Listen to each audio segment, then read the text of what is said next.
Tutur Tinula.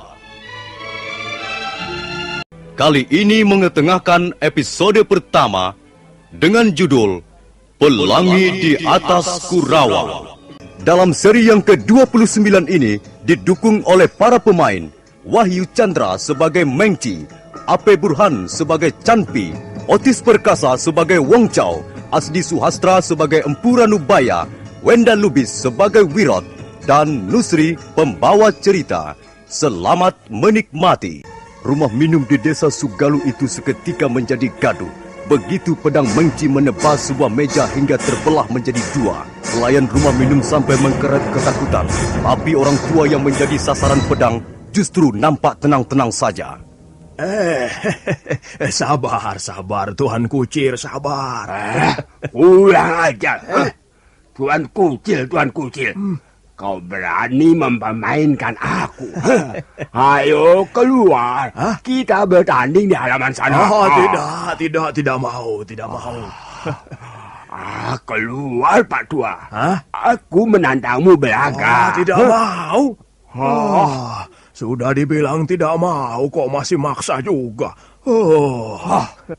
Tuan Mengci. Ada apa? Agaknya orang tua itu mempunyai kepandaian ilmu silat.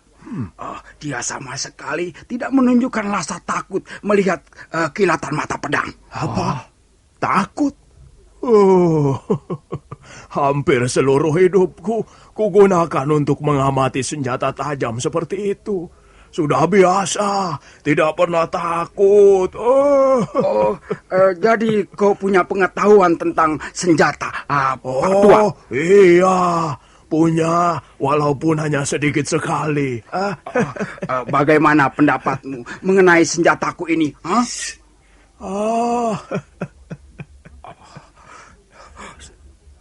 Sudah hampir 10 tahun lamanya pedang ini tergantung di pinggangku. Coba lihat. Orang-orang di negerimu kok senang dengan senjata yang ukurannya besar-besar ya. Iya.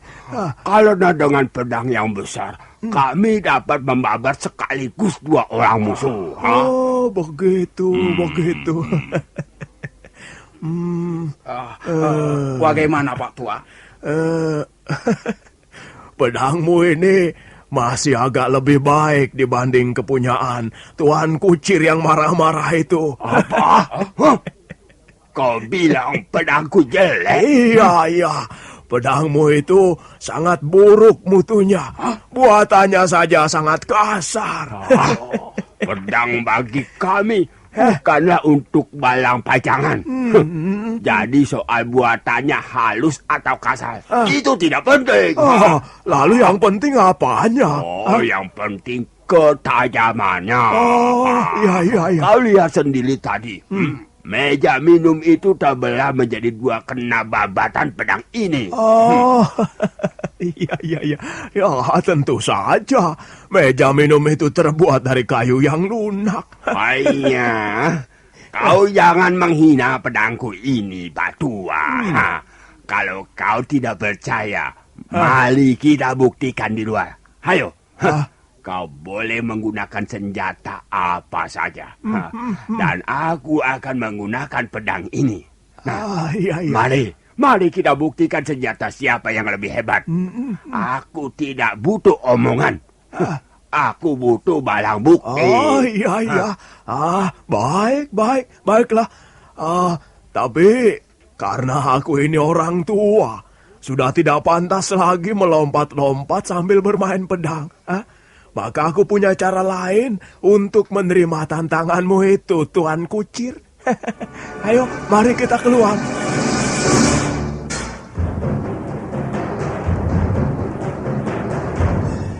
Orang tua itu keluar ke halaman diikuti oleh Mengci dan 2 orang temannya. Pelayan rumah minum bersungut-sungut sambil membenahi mangkok yang pecah dan meja yang terbelah. Tapi kemudian dia pun keluar untuk melihat apa yang akan dilakukan oleh Pak Tua yang aneh. Coba lihat sebentar pedang Tuan. Ayo. Awas. Kalau kau mempermainkan aku ya. Tuan ini mudah benar mengkhawatirkan seseorang. Tidak ada yang mempermainkan, Tuan. Bukankah Tuan ingin bukti?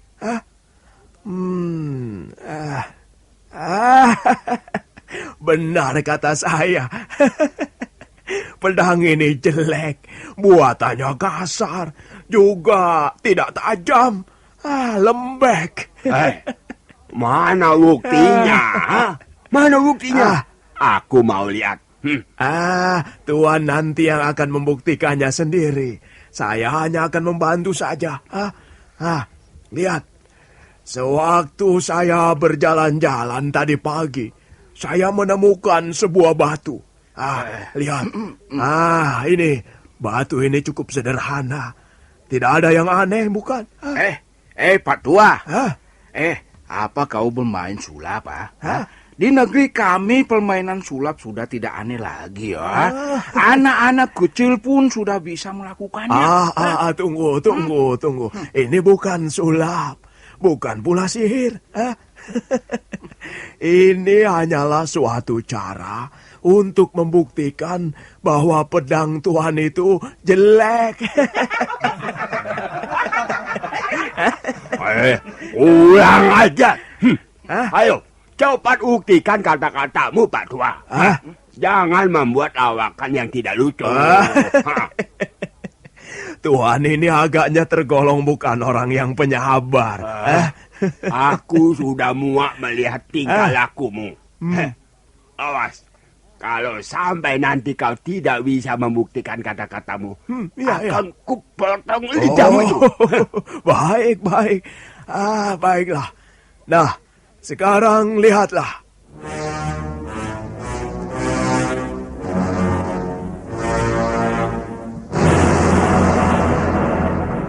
Orang tua itu lalu mengeluarkan sebuah keris kecil dari balik lipatan bajunya. Keris itu ditimang-timang sambil senyum-senyum menjengkelkan. Hei. Apa itu yang kau timang-timang, Pak Tua? Ini hanya sebuah pisau dapur yang tidak ada gunanya. Selain untuk mengupas singkong atau memotong cabai. Nah, aku membawa pisau ini juga hanya untuk menebas daun pisang kalau kebetulan gerimis datang. Tapi tuan-tuan nanti akan melihat sendiri mana yang lebih tajam. Pisau kecil ini atau pedang tuan yang besarnya melebihi gajah itu. Nah, lihat. Batu ini akan kuletakkan di sini. Sekarang peganglah pedang tuan yang hebat ini. Baik. Ini peganglah. Ya. Begitu ya. Coba, mari kita lihat apakah pedang tuan mampu membelah batu ini seperti halnya membelah meja minum tadi. Ayo. Baik. Iya. Minggir Pak Tua. Iya. Akan kuhancurkan batu ini. Mengci mundur selangkah untuk mengambil ancang-ancang. Mata pedangnya berkeredap di udara, membuat hati berdebar mereka yang menontonnya.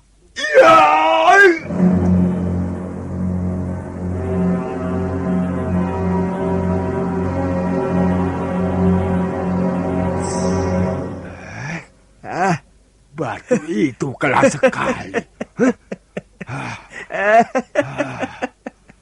Bukan batu itu yang keras, melainkan pedang Tuhan yang terlalu lembek. Ulang aja. Ayo terus.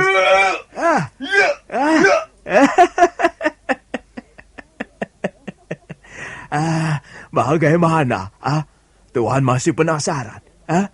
Kalau masih penasaran, silakan coba lagi. Ayo, silakan. Maaf Tuan Mengci, coba pinjam pedang Tuan.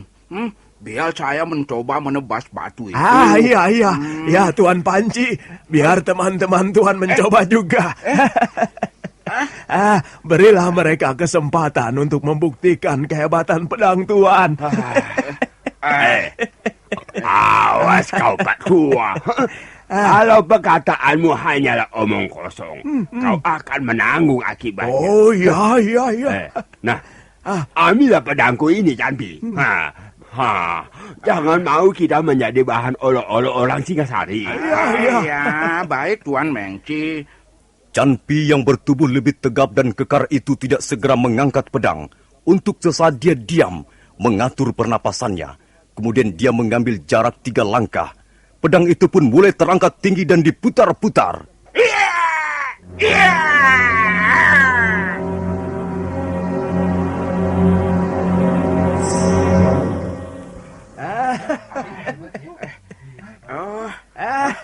Maaf Tuan Mengci, pedang Tuan patah menjadi 2. Barangkali saya terlalu keras memukul batu itu. Kurang ajar kau, Pak Tua. Iya, iya. Memang tenaga teman Tuan itu besar sekali.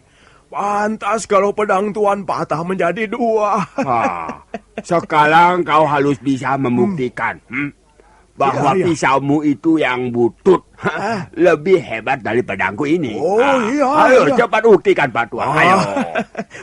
Baiklah.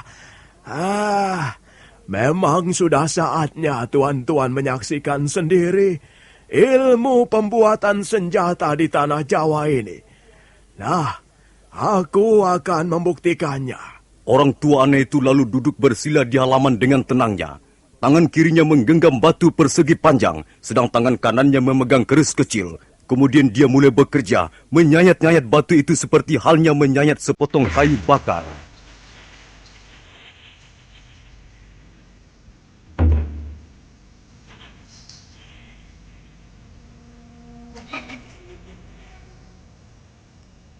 Mengci dan 2 orang temannya, juga mereka yang menonton di halaman rumah minum itu ternganga keheranan. Tapi orang tua itu sama sekali tidak mempedulikannya. Dia terus menyayat batu persegi dan abunya ditiup ke tanah. Tuan Mengci, orang tua itu luar biasa. Iya. Apa dia sedang memperlihatkan suatu sihir? Saya rasa itu bukan sihir. Memang orang tua nampaknya mempunyai kemampuan yang tinggi sekali dalam hal pembuatan senjata. Orang tua aneh itu terus saja menyayat batu. Dan kini batu persegi panjang itu mulai berubah bentuknya. Keringat orang tua itu sampai menetes, mengalir melalui leher dan pipinya yang keriput. Pada saat itu muncul seorang lelaki dari kerumunan orang-orang. Guru, apa yang guru lakukan di sini?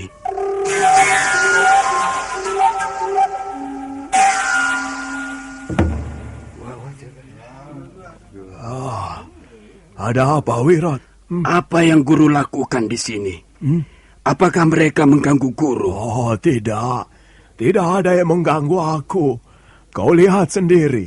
Aku sedang menyelesaikan pekerjaan yang menarik sekali. Ini pesanan tuan-tuan itu. Guru membuat apa itu? Nah, tuan-tuan. Saya sudah berusaha membuktikan perkataan saya. Kalau tuan-tuan masih kurang puas, ya, maafkan saya. Saya tidak bisa membuat permainan yang lebih menarik lagi.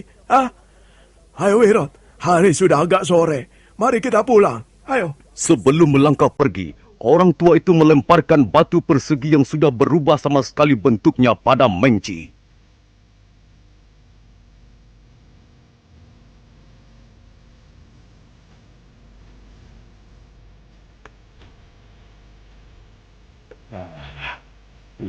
Aja. Orang edan. Lihat. Orang tua itu membeli kenang-kenangan pada kita. Apa itu Tuan Mengci? Kau lihat saja, Wong Jauh. Bukankah ini suatu penghinaan besar? Mengci betul-betul merasa terhina. Dia segera menarik teman-temannya. Dan sebelum mereka pergi, Mengci melemparkan potongan batu yang bentuknya menyerupai alat kelamin laki-laki.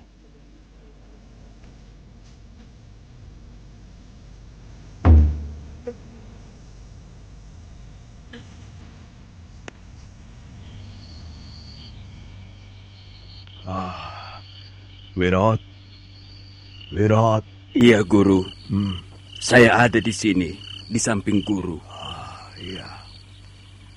Aku merasakan sesuatu yang lain malam ini, Wirat. Apa maksud Guru? Aku merasa akan terjadi suatu peristiwa yang tidak menyenangkan hati kita. Guru jangan berpikir yang bukan-bukan.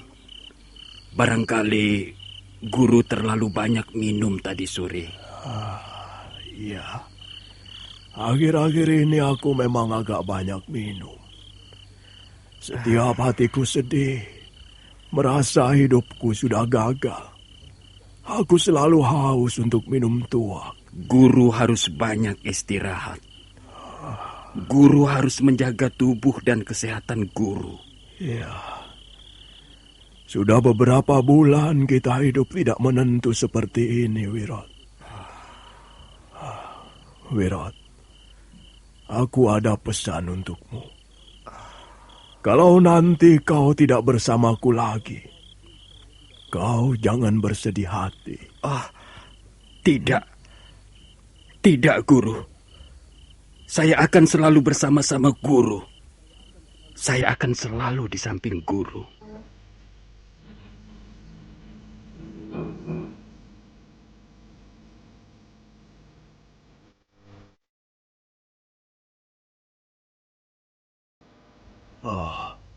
Ada apa, Wirat? Saya mendengar desir langkah manusia, Guru. Saya khawatir 3 orang asing yang di rumah minum itu tidak terima dan datang untuk membalaskan sakit hatinya. Ya, biarkan saja orang-orang itu. Mereka terlalu sombong. Dan aku hanya ingin membukakan kelopak matanya sedikit saja. Sudahlah. Aku ngantuk sekali. Aku mau tidur, Wirat. Tidurlah, Guru. Saya akan mencari air bersih untuk minum kita besok pagi.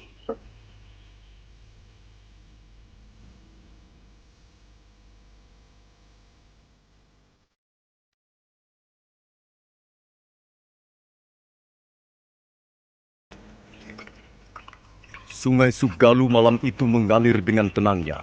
Permukaan sungai berwarna keperak-perakan oleh cahaya bulan yang memancar dari atas langit. Sebuah perahu tongkang berguncang-guncang di tepian sungai. Beberapa titik cahaya lampu minyak berkelip-kelip di atas geladak. Mengki yang sudah tiba kembali di atas perahunya tidak segera melepaskan tambang dan berangkat mengarungi lautan. Dia masih kesal atas peristiwa di rumah minum. Dia benar-benar merasa terhina sekali. Sambil menggenggam pedang yang tinggal sepotong, orang Mongolia itu berjalan mondar-mandir di atas geladak. Wong Chow, sahabatnya, duduk merenung di bibir geladak sambil memandang riak air sungai Sugalu yang berwarna keperak-perakan. Sial. Perjalananku kali ini benar-benar sial. Lihat, wajahku terluka dan pedangku menjadi buntung. Sudahlah Tuan Mengci. Kami pun merasa sial. Kita benar-benar telah mendapat penghinaan yang besar. Aku harus bisa membalas sakit hatiku ini. Nah, itu Canpi sudah datang.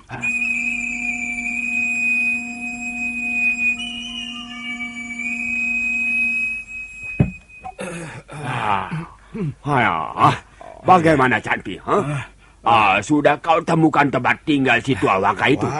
Sudah Tuan Mengci. Bagus. Dia tinggal bersama muridnya di sebuah gubuk liar. Tak jauh dari tepian sungai ini. Apakah tempat itu cukup sepi? Cukup sepi, Tuan. Gubuk itu jauh dari perkampungan. Bagus. Bagaimana? Apa kau sudah siap, Wong Chiao? Sudah Tuan. Bagus. Saya sudah menyiapkan racun asap yang ampuh sekali. Iya. Saya kira orang-orang tua itu sekalipun dia sakti tidak bakal tahan melawan racun asap ini. Kalau begitu, mari kita berangkat. Mari.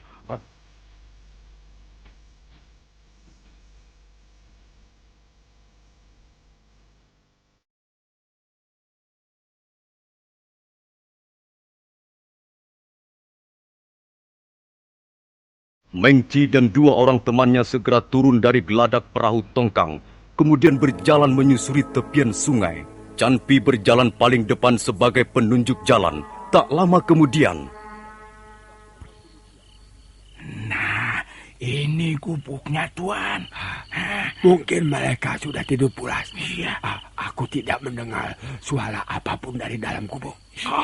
Bagaimana, Tuan? Apakah saya harus bekerja sekarang? Iya. Ambillah alat sudah sapu itu cepat. Ya.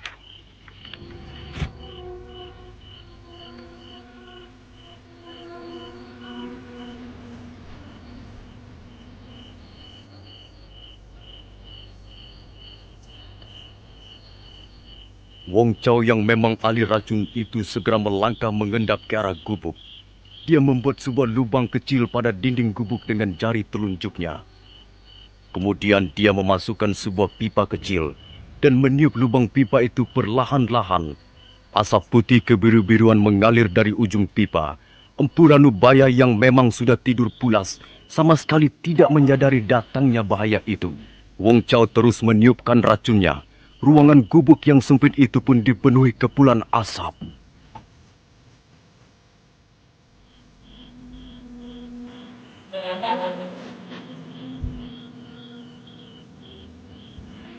Hei, siapa itu? Ketiga orang Mongolia itu belum sempat menoleh ke arah datangnya suara, karena mendadak seseorang telah menyerang mereka.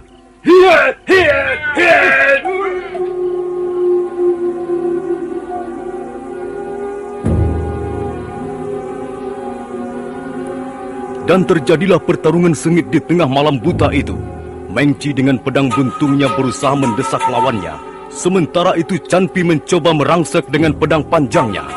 Nah, para pendengar sekalian, bagaimana kelanjutan kisah ini? Bagaimana nasib Empu Ranubaya akhirnya? Silakan menunggu kelanjutan kisah ini pada seri berikutnya. Sampai jumpa.